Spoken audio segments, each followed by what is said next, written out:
요한계시록 17장 우리 1절에서 6절까지 말씀 함께 보겠습니다. 어제 본문이 첫 번째 대접부터 일곱 번째 대접까지 다 한꺼번에 쏟아집니다. 심판이 이루어지고 있는데 지난 요한계시록 우리가 6장인가요? 거기서 우리가 묵상했던 것처럼 요한계시록 6장에 제가 토요일이었던 것 같은데 그때 뭐라고 말씀드렸냐면 인을 떼고 있는데 다 심판과 재앙의 그림인데 좀 독특한 그림이 하나 나옵니다 라고 했습니다. 삽입겟이 아니고 삽입겟이 말고 다섯 번째 인을 뗄 때 좀 독특한 특징이 하나 있죠. 심판의 그림이 아니라 하나님의 심판이 이루어져야 됩니다라는 그 기도가 있어요. 근데 거기에 어떤 내용이냐면 요한계시록 6장의 9절인데 다섯째 인을 떼실 때 내가 보니 하나님의 말씀과 그들이 가진 증거로 말미암아 죽임을 당한 영혼들이 제단 아래 있다라는 거죠. 제단 아래 있다.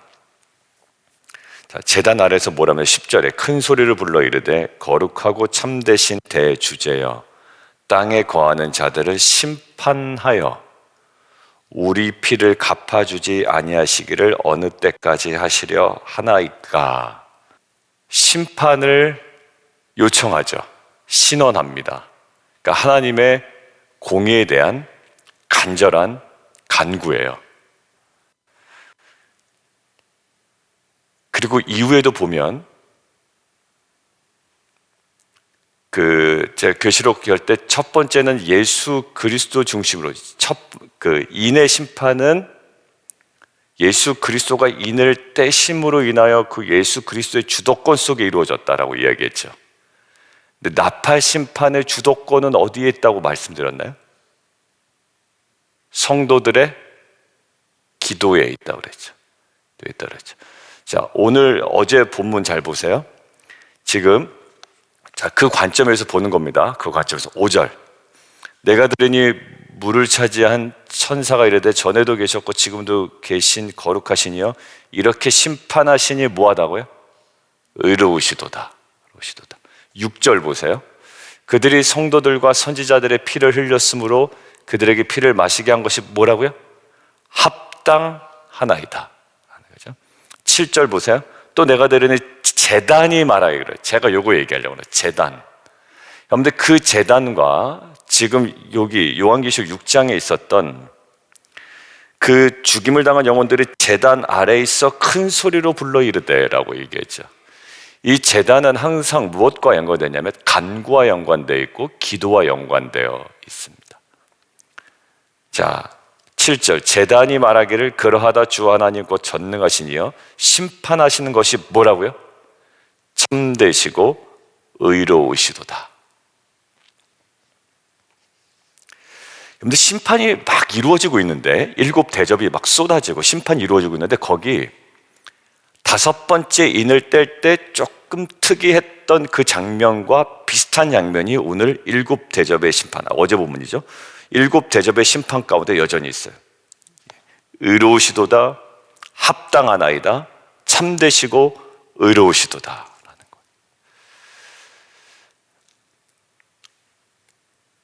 이게 하나님의 공의가 이루어질 때에 성도들의 삶과 입술로 선포되어야 하는 분명한 고백, 또 그러한 선언인 줄 저는 믿어요. 그러니까 불안에 떠는 것이 아니라 하나님 맞습니다. 이 하나님의 공의가 이 땅 가운데 이루어져야 됩니다. 여러분들 이것들 어제 묵상하는데 이게 적용을 어떻게 해야 이제 적용을 해야 되잖아요. 어제 본문을 가지고. 근데 하나님 이게 어떻게 제 삶 가운데 뭘 말씀하시길 원하십니까? 라고 했는데 이렇게 말씀하시는 것 같았어요. 하나님의 공의는 특정한 지역과 특정한 대상에게만 이루어지는 것이 아니죠. 그러면 하나님은 편향적이신 분이잖아요. 모든 대상과 모든 만물에 하나님의 공의는 이루어져야 되죠. 근데 그러면서 제 몸에 살짝 소름이 끼쳤어요. 뭐냐면 그 하나님의 공의가 이루어져야 되는 지점은 모든 만물과 모든 대상이니 너도 포함될 것 같냐 아니냐라는 거 물어보시는 것 같아. 딱 그 첫 질문부터가 이렇게 들고 오는 거예요. 그럼 너에게도 해당되지라는 거예요. 그러면 하나님의 분명한 공의가 너의 삶 가운데 이루어질 때 너는 조금 고통스러울 수 있고 안타까울 수도 있고 이것이 나를 피해갔으면 좋겠지만, 그것이 만약 하나님의 공의라면 왜 나를 힘들게 하세요? 나를 어렵게 하세요? 이러지 말고 너 입술에 나오는 고백은 뭐가 되어야 된다? 의로우십니다, 하나님. 그리고 6절 합당하나이다. 7절 참되시고 의로우시도다. 이게 성도들의 고백이 돼야 된다는 거예요. 그러니까 이것들을 분별할 수 있는 지혜가 일단 우리에게 필요하고, 이게 하나님의 공입니다. 하나님의 징계입니다. 아들을 대하는 아버지의 징계입니다 라고 할 때, 네, 아버지는 참 의로우십니다, 참되십니다라는 고백이 우리 안에 있어야 한다라는 거예요. 근데 어제 본문에 그렇지 않은 작당들이 나오더라고요. 그렇지 않은 자들이. 9절 보세요. 사람들이 크게 태움에 태워진지라 이 재앙들을 행하는 권세를 가지신 하나님의 이름을 비방하여 또 회개하지 아니하고 주께 영광을 돌리지 아니하더라라는 거예요. 우리 안에 고백되어야 되는 것은 의로우십니다, 합당하나입니다, 참되시고 의로우십니다라는 것인데요, 회개하지 않아요. 정반대의 모습이죠. 그리고 11절 보세요. 11절 회개하지 아니하더라.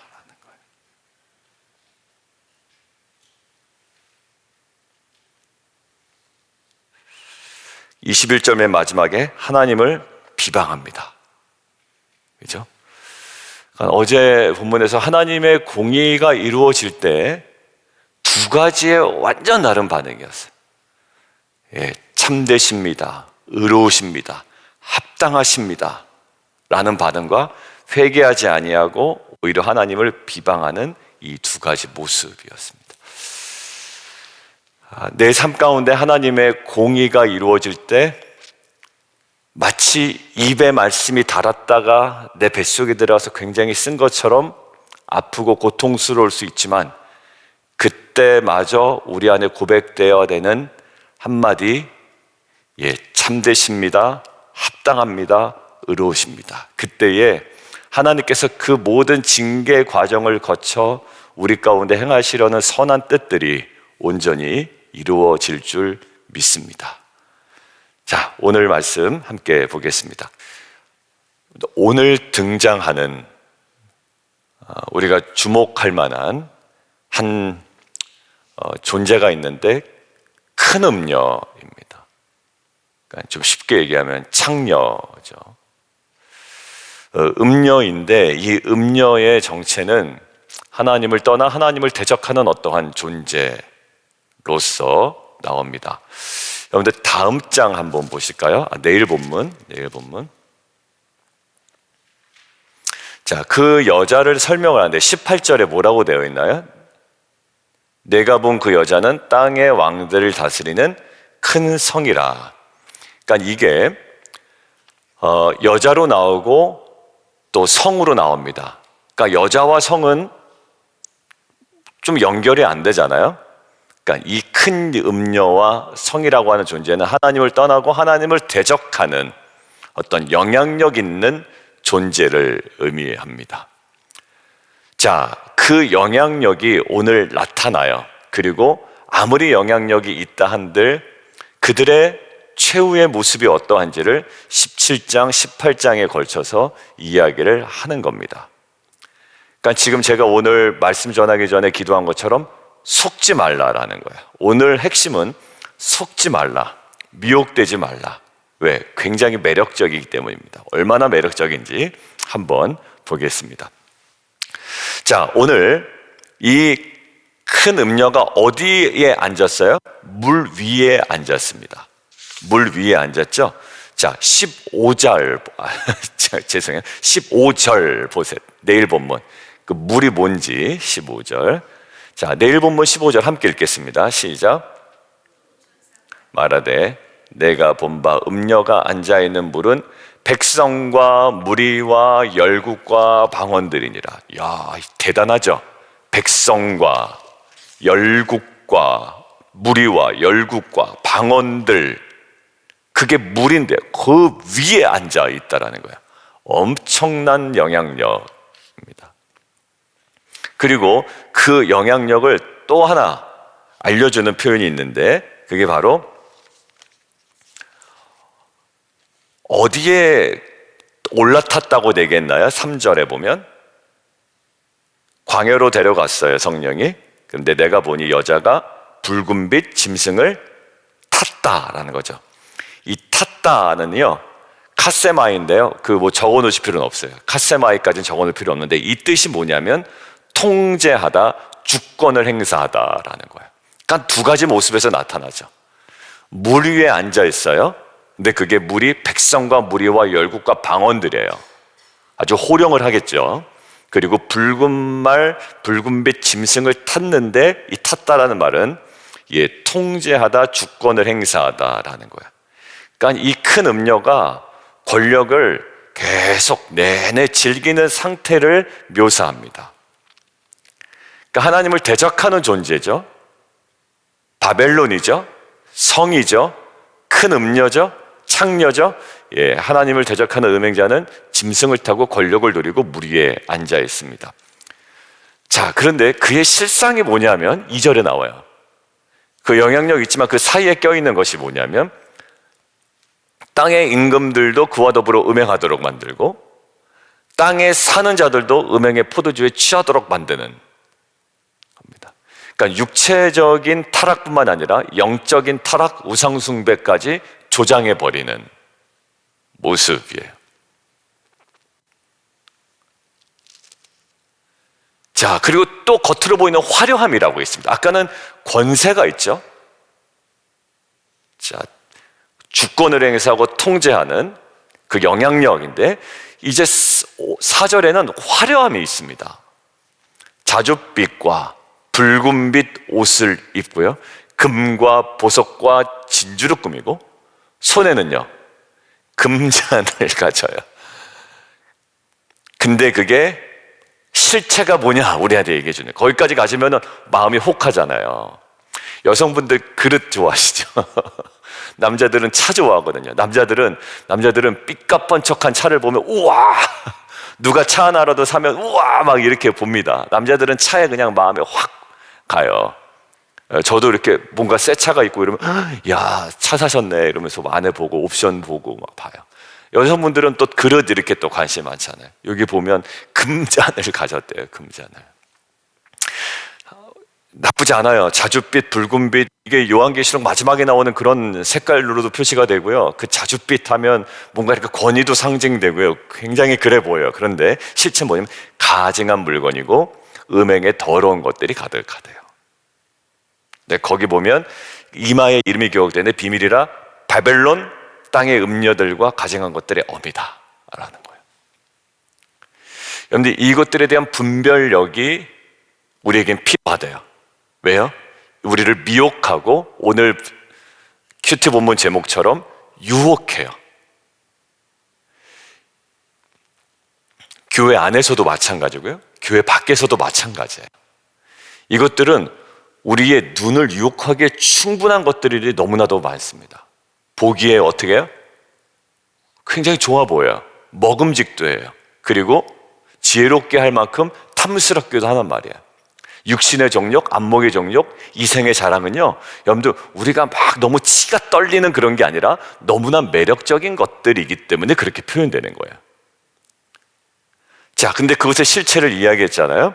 근데 6절 보세요. 이 파괴적인 속성이 또 내가 보매 이 여자가 성도들의 피와 예수의 증인들의 피에 취한지라 내가 그 여자를 보고 놀랍게 여기고 크게 놀랍게 여겼다. 여러분들 그 피에 취했습니다. 그 굉장히 화려하고 영향력이 있고 권세가 있지만 결국 그의 파괴적인 속성이에요. 그 피에 취했습니다. 포도잔도 빨간색이고요, 포도주도 피도 붉은색이잖아요. 뭔가 상징적으로 연결이 됩니다. 마치 포도주에 취한 것처럼 피에 취해 있다라는 거예요. 이제 이것들을 이제 묵상을 하는데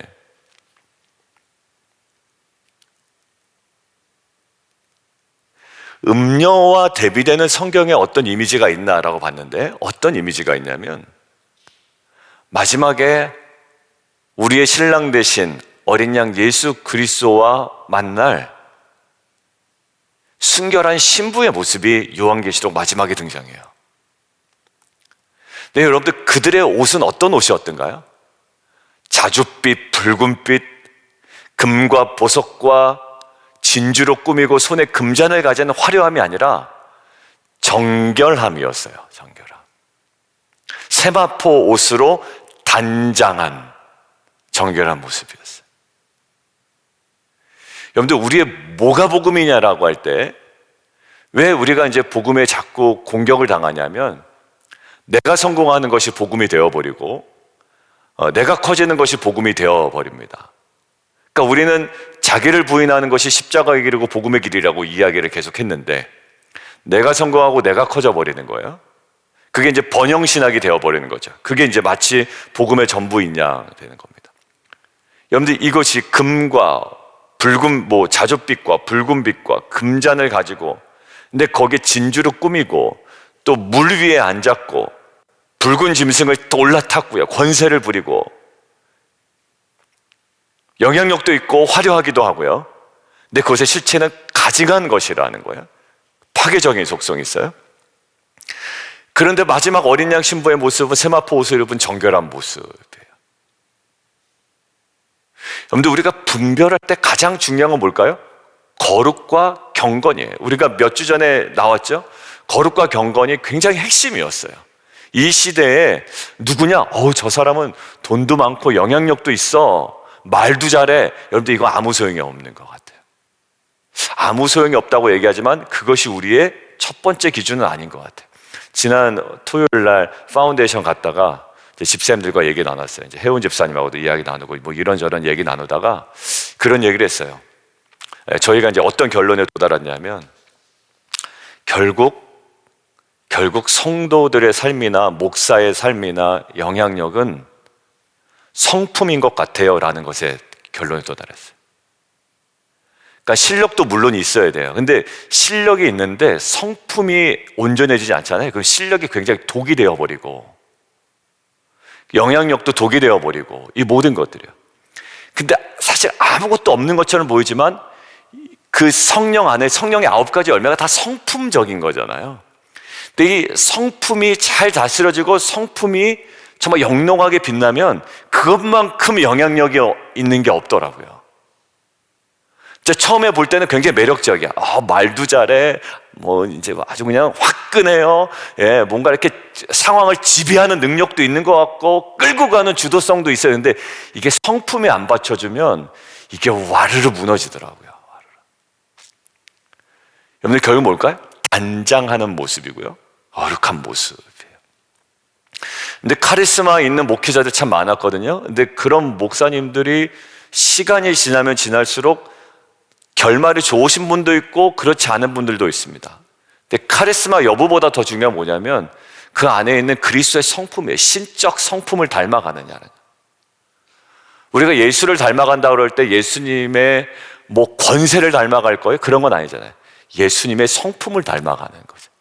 그게 바로 최영상 교수님이 항상 얘기했던 신적 성품에 참여한 자.